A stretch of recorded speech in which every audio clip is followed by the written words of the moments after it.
Usha care movie సంస్థ ద్వారా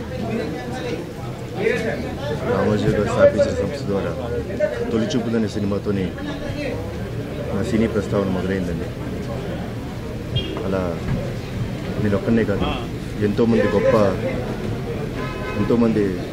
సినీ తారులకి అవకాశం ఇచ్చి, ఎంతోమంది దర్శకులకు, ఎంతోమంది రైటర్స్కి అవకాశం ఇచ్చిన గొప్ప సంస్థ.